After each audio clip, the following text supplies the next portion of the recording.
किन मुद्दों पर प्रेस कॉन्फ्रेंस बुलाई, क्या है मुद्दे जिस वजह से आपने सभी लोगों को आमंत्रित किया है? सभी पत्रकार बंधुओं का स्वागत है सिकंदराबाद के अंदर।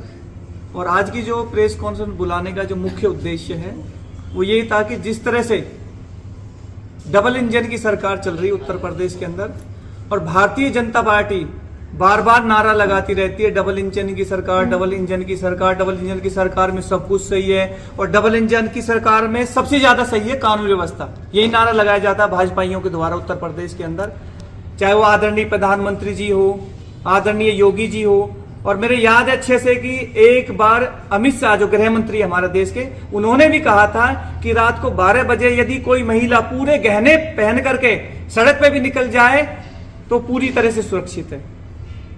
मेरा यह कहना है कि क्या उत्तर प्रदेश के अंदर कानून व्यवस्था ठीक है?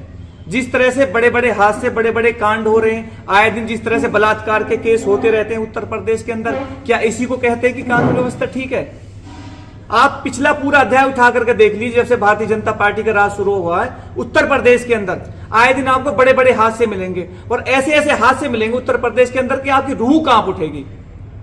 चाहे वो मुजफ्फरनगर के दंगे रहे हो, अलीगढ़ के दंगे रहे हो, देवरिया का भी जल्दी में हुआ है और अब जो चल रहा है बहराइच का जो चल रहा है जिस तरह से, तो ये मेंटेलिटी रही है भारतीय जनता पार्टी की कि जब जब वो चुनावों में कमजोर होती है तो वो सहारा लेती हिंदू और मुस्लिम के, हिंदू मुस्लिम का। दंगे कराइए और लाश बिछा करके उसके ऊपर कुर्सी पे बैठिए सत्ता के। ये हमेशा उद्देश्य रहा है, ये नीति रही है भारतीय जनता पार्टी की। बहराइच में जिस तरह से वो हादसा हुआ है, आप उन्माद करेंगे, आप किसी विशेष समुदाय के घर पे चढ़ेंगे, आप झंडे उतारेंगे, आप अपना झंडा लगाएंगे, ये क्या संदेश जाता? और सबसे बड़ी विडंबना, दुख की बात तो ये है कि पुलिस फोर्स भी साथ दे रही होती है, पुलिस फोर्स भी पूरी खड़ी रही है। तो पता है कि वो इस तरह से समुदाय के घर पे चढ़ रहा है, झंडा उतार रहा है, पुलिस भी मूक बन के देख रही थी दृश्य।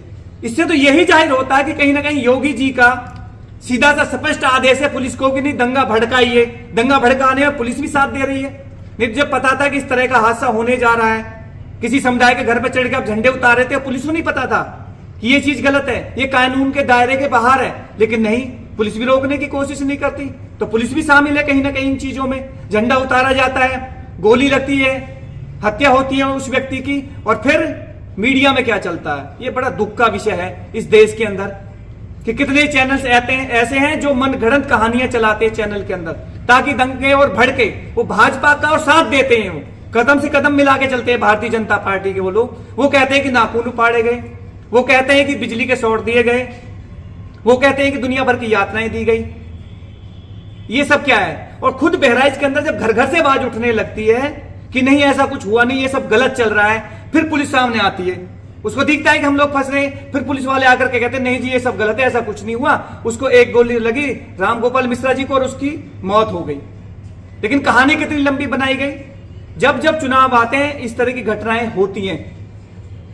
जिस तरीके से आपकी सहयोगी पार्टी एनकाउंटर पर सवाल उठा रही है, इस पर आपका क्या कहना है? देखो, एनकाउंटर को लेकर के मेरा सीधा सा कहना, मैं खुद 20 साल फौज में रहा हूं, बॉर्डर पे भी हमारी यही कोशिश रहती है कि देश के अंदर शांति रहे, अपवाद ना हो किसी भी तरह से। तो यहां देश के अंदर क्यों उन्माद फैलाया जा रहा है इस तरह से? अब एनकाउंटर की बात आप करें तो एनकाउंटर कोर्ट बंद कर दीजिए, आप जितनी भी न्याय व्यवस्था सबको अब हटा दीजिए। आप डुगंडाई वाला खेल खेलिए जैसे खेला जाता है, तूने मुझे मारा मैं तुझे मारूंगा। ये बड़ी गलत मेंटलिटी है। और अंबेडकर जी ने जो संविधान बनाया उस संविधान का क्या होगा फिर? आप तानाशाही करेंगे पूरे देश के अंदर, इस तरह से गोलियां चलाएंगे सबके ऊपर। न्याय बना हुआ है, फास्ट ट्रैक कोर्ट में लेके जाइए, आप 1 महीने के अंदर फांसी लगाइए जो दोषी है, दीजिए सजा, कौन मना कर रहा है? लेकिन कानून तो सभी के लिए बराबर होना चाहिए ना। अब इनके अंदर जितने भी हादसे हुए हैं, जितने उन्माद होते हैं, जिस तरह से ये दंगे होते हैं, इसमें किसी बड़े नेता का किसी का बच्चा देखा आपने आज तक? अमित शाह जी गृह मंत्री जी की बात कर लिए, जिनका बेटे बल्ला पकड़ना नहीं आता, बैट कैसे पकड़ा जाता, बीसीसीआई का अध्यक्ष है, अब जल्दी में ही आईसीसी का अध्यक्ष बनने वाला है। जितने नेता इनके बच्चे बाहर विदेश पढ़ते हैं, जॉब करते हैं दुनिया भर का। खुद मोदी जी की बात करें, प्रधानमंत्री जी की बात करें तो मस्जिद में जाकर के गले मिलते हैं बिजनेस बढ़ाने के लिए। तो ये उत्तर प्रदेश में ही क्यों दंगा भड़काए जाते हैं इन चीजों को लेकर के? क्या आम आदमी पार्टी की तरफ से कोई डेलीगेशन जाएगा कि वहां पर? डेलीगेशन है, आदरणीय सांसद संजय जी सिंह ने सीधा बोला हुआ है कि उत्तर प्रदेश के अंदर इस तरह का कोई भी हादसा होता है, आम आदमी पार्टी पूरी तरह से का विरोध करेगी और कहेगी कि जो सच्चाई का रास्ता, जो न्याय का रास्ता, उस पर चला जाए, कानून व्यवस्था दुरुस्त की जाए उत्तर प्रदेश के अंदर। अब मैं चाहूंगा कि हमारे प्रदेश के प्रवक्ता आदरणीय विकास शर्मा जी मेरे साथ बैठे हुए हैं, वो भी अपना विचार रखें। चुनाव लड़ रहा है और समाजवादी पार्टी और कांग्रेस इसमें मुख्य भूमिका में होंगे।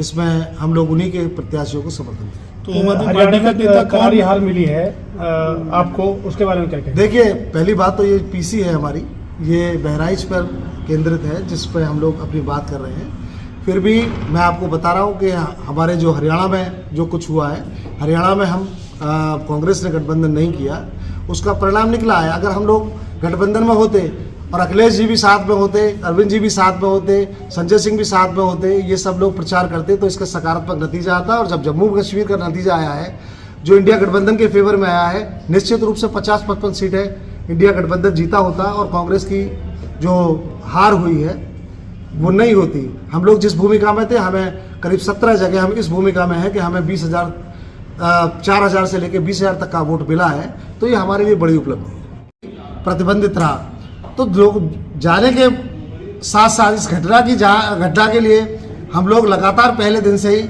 इसमें मांग कर रहे हैं कि जो लोग दोषी हैं, हमारे जो प्रभारी है संजय सिंह जी, उन्होंने इस पर बयान दिया। दुखद है ये घटना, लोगों से अपील भी की गई कि इस घटना में शामिल ना हो, जो शांति बनाए रखें। और जैसे ही ये शांति की स्थापना हुई और योगी शासन पर दबाव पड़ा, उन्होंने इस एनकाउंटर की कहानी को रचना शुरू कर दिया और 2 लोगों को एनकाउंटर करके दिखाने की ये कोशिश की है कि इस घटना को काबू कर लिया गया। बात अगर दूसरे पक्ष की करें तो क्या झंडा फाड़ने का मतलब ये था कि गोली मार दी जाए? देखिए, दोषी जो है, अगर मैं किसी की वकालत नहीं कर रहा हूँ यहाँ पे कि मैं एक दूसरे पक्ष की वकालत कर रहा हूँ, उनकी जो जिसने भी गोली चलाई है वो दोषी है।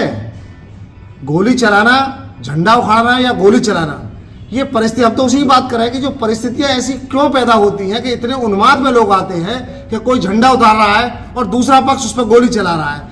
इस उन्माद को खत्म करने की जरूरत है। ये गंगा जमनी तहजीब जो उत्तर प्रदेश में है, उसको भारतीय जनता पार्टी के लोग अपनी राजनीतिक रोटियां सेकने के लिए समाप्त करना चाहते हैं। उस पर सवाल बार बार खड़ा होता है कि ये दंगे सिर्फ वोटों के लिए, सिर्फ कुर्सी के लिए, अपनी साख बचाने के लिए, ऐसा कब तक चलेगा? इंसानियत का ये काम नहीं है। हम लोग जिस तहजीब में रहना चाहते हैं, सन 47 के बाद से लगातार रह रहे हैं, उसको, उस ताने बाने को तोड़ने का काम भारतीय जनता पार्टी लगातार करती है। उत्तर प्रदेश एक तरह से आप देखें, बिल्कुल प्रायोजित दंगा है। जिस तरह से भारतीय जनता पार्टी के नेता और उनके समर्थक दलों के लोग भाषा बोलते हैं, भड़काऊ भाषा बोलते हैं, उसकी परिणति दंगों के रूप में होती है। और जब से उत्तर प्रदेश में योगी जी का कमजोर प्रदर्शन लोकसभा के अंदर रहा है और 11 सीटों का चुनाव सामने है, तो उन्होंने एक सहारा फिर पुनः वही लिया है कि हिंदू मुस्लिम की राजनीति की जाए और दंगे को भड़काने का काम किया जाए। इस दंगे की पूरी पृष्ठभूमि आप देखें तो निश्चित रूप से एक प्रायोजित दंगा था, जिसमें लोग पहुंचते हैं, एक मकान के आगे भड़काऊ नारे लेते हैं, उसका विरोध होता है, विरोध के बाद पुलिस का सहारा लेते हैं और पुलिस वहाँ मूक दर्शक की तरह खड़ी रहती है और उसमें एक निर्दोष या एक उन्माद में आए हुए व्यक्ति की गोली से मौत हो जाती है। उसका सहारा लेकर पूरे बहराइच को आग में झोंकने का काम किया जा रहा है। खास तौर से हमने ये प्रेस कॉन्फ्रेंस सिकंदराबाद में भी इसलिए रखी कि सिकंदराबाद को भी बाल बाल बचाया गया है। अभी सिकंदराबाद भी दंगे की चपेट में आता बच्चा है। तो जगह जगह इस तरह के जो भड़काऊ भाषण हैं वो सब भारतीय जनता पार्टी ने शुरू कर दिए हैं कि किसी तरह से भी वो अपनी साख को बचाने के लिए आज दंगे का सहारा ले रही है। उसके बाद अपनी नाकामी को छुपाने के लिए जब विपक्ष हमलावर हुआ और दंगे के लिए जो कह रहे थे कि न लूट न दंगा, यूपी में सब कुछ चंगा, उसके तुरंत बाद आप देख रहे हैं कि बहराइच में जो कुछ तांडव हुआ वो पूरी इंसानियत के लिए शर्मसार करने वाली बात है। लूट भी हुई वहाँ पर, मर्डर भी हुआ वहाँ पर, लोग घायल भी हुए और उसको छुपाने के लिए जिस कदर एनकाउंटर किए गए वो भी एक सवालिया निशान पूरी व्यवस्था के ऊपर था। एनकाउंटर में उन लोगों को घर से उठाया गया, परिवार के लगातार बयान आ रहे हैं कि उनको घर से उठाकर उनके पैर में गोली मारने का काम किया गया। अगर ये सब एनकाउंटर हो रहे हैं, कुछ समय के लिए हो सकता है लोगों को ये सब चीज़ें अच्छी लगती हों कि तत्काल न्याय होगा। कुछ एक तबका है जो बार बार कहता है कि भाई फौरन न्याय होगा, लेकिन आज ये न्याय एक तबके के लिए है और जब ये चीज़ बढ़ जाएगी तो इसके जद में कितने लोग आएंगे इसका कोई इसका आप अंदाज़ा नहीं लगा सकते हैं। ऐसा उदाहरण है कि लखनऊ के अकबरपुर में बुलडोजर चल रहा था, लोग खुश हो रहे थे। जिस दिन पंतनगर में बुलडोजर चला उस दिन लोगों की बातें पे शिकन आ गई। तो ये बुलडोजर की राजनीति है या तुरंत न्याय की राजनीति है, ये कम से कम भारत जैसे लोकतंत्र के लिए शर्मसार करने वाली हरकत है। और उसमें अगर प्रशासन शामिल हो जाता है तो कैसे लोग जिएंगे, ये एक बड़ा सवाल है।